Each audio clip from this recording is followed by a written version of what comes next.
Hello and welcome back to Underlab. One thing I haven't talked about much is Undertale's music, which is pretty surprising considering how beloved the soundtrack is. Perhaps it's time I finally do. However, I realise there's a lot to talk about, and so be sure to tell me if you enjoy this video, as I may very well make a second part talking about more of Undertale's songs. I'll be going over some of the trivia I've mentioned before, as well as completely new stuff. So without waiting any longer, it's time to find out the secrets you never knew behind Undertale's music.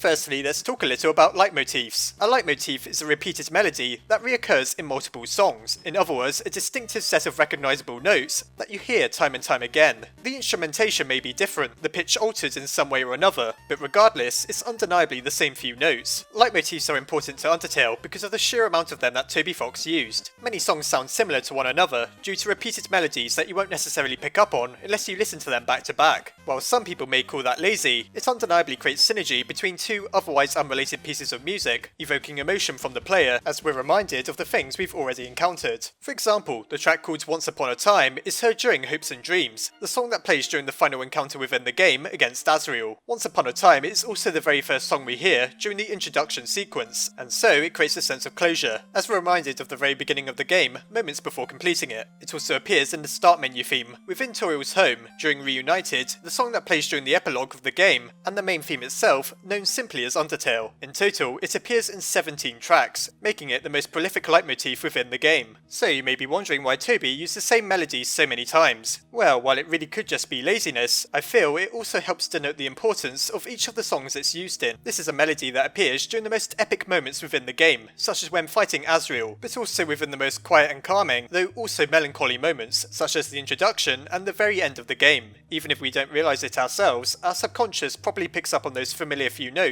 whenever we hear it. When we do, that extra little bit of gravitas is added to whatever it is we're doing, as it draws upon so many key moments within the game. In other words, any song containing the melody used in Once Upon a Time is going to immediately remind us of Undertale, as it can almost be considered to be the main theme of the game. Toby didn't only use leitmotifs to signify importance, however. The melody used within the song Ghost Fight appears in many of the songs that play during the mini-boss battles within the game, such as Spider Dance, Dog Bass and Dummy. I'm sure you can already work out for yourself why this is. In some sense, it's the official mini-boss theme of the game, that plays whenever we aren't fighting a character important enough to get their own leitmotif, but still of enough relevance to get their own theme. I also can't help but feel that it's a little reminiscent of the Inspector Gadget theme. Listen to them back to back and you'll see what I mean. Toby also used leitmotifs to associate songs with certain characters. For example, there's a melody within Sans' theme that also plays in the track called It's Raining Somewhere Else. That song in particular plays when talking with him at Metaton Resort, and many people consider it to be a second theme for Sans, along with Megalovania. Undyne is a great example of someone with their own leitmotif. Throughout Waterfall, many different songs play as she chases and fights us, including Run and Spear of Justice. Unsurprisingly, there's also a track simply called Undyne, and within that is a melody that appears in all of the songs I just mentioned. You may wonder why I use the same leitmotif for the same character. It helps to create a sense of identity for them, as we come to affiliate a distinctive theme with our favourite characters. Nothing's better for making us familiar with a character than by giving them their own theme tune, especially one that's subtly resurfacing every time we encounter them. This way the characters in Undertale aren't likeable just because of their colourful clothes and even more colourful personalities, but also because of the distinctive melodies we hear when they're around. Maybe that's enough about leitmotifs for now. After all, this video isn't called The Secrets Behind Undertale's Melodies. Did you know that there's several songs that appear within the game,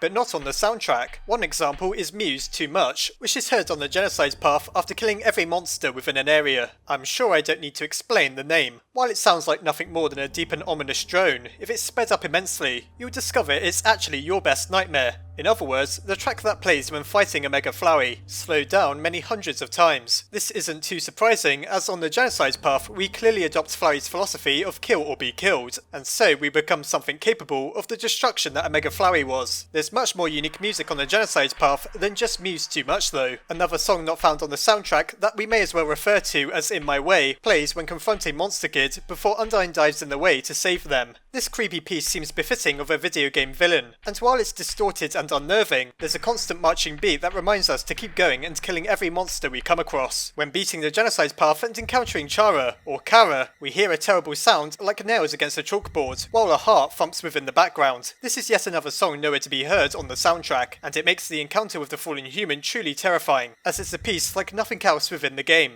It seems when we enter the void, we've entered the realm of true horror, and this track is a reminder that there's no turning back now, and that redemption will never follow after the completion of the genocide route. Finally, you may have noticed that many songs sound different while you massacre monsters. That's because on the genocide path, almost the entirety of the soundtrack is slowed down, likely because it makes things a deal more depressing and certainly more ominous. It's rare that an obscure and twisted alternate route within a video game would have so much effort clearly put into making it a truly harrowing experience, but then again no other game really has an experience like Undertale's genocide path. One thing I've already covered in detail is the music that was cut from the game. If you want to hear more about those tracks, be sure to check out my video called What Was Cut from Undertale and Why. Still, I'll quickly go over the most interesting ones here and now for those of you interested. Alfie's originally had a different theme song, though it was changed as Toby felt it sounded too similar to a track from another game. Undyne has a different battle theme instead of Spear of Justice, but it lacks the punch needed to express the character. A mysterious track called Dog Hole has no explanation as to why it was cut, though I speculated it may have simply been meant as a theme for when we see the annoying dog sleeping within his room. The track called Undertale was originally different, though Toby felt it sounded a little too melancholy. It was replaced with the version we hear today after he watched the anime film Redline, as at the end of the movie, we hear a song that's undeniably very similar to the track Undertale, that's called Redline Day. I'll quickly play samples from them back to back so you can hear the similarity.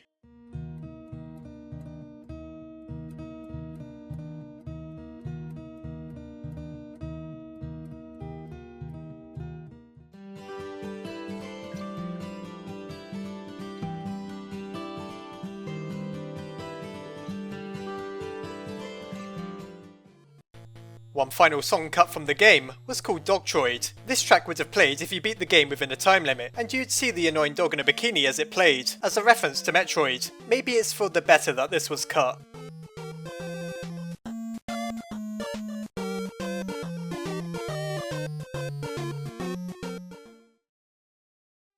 Well, I feel we've only scratched the surface with Undertale's music. There's so much to talk about that it's hard to know where to even start, though hopefully this video covers some of the more interesting facts that you may have not known. Be sure to tell me if you enjoyed this, as there's more than enough to talk about for one, or maybe even two more videos, making this my first multi-part theory video. Undertale likely wouldn't have the reputation it does if it wasn't for its incredible music, and you could quite easily have a several hours long discussion about obscure trivia and facts pertaining to the soundtrack. Be sure to let me know what you think, particularly in relation to Undertale's leitmotifs, as I feel their recurring nature opens up the possibility for reams of speculation. As always, I hope you enjoyed the video. Try not to get in the way of a player listening to the music on the genocide path, and I'll see you next time.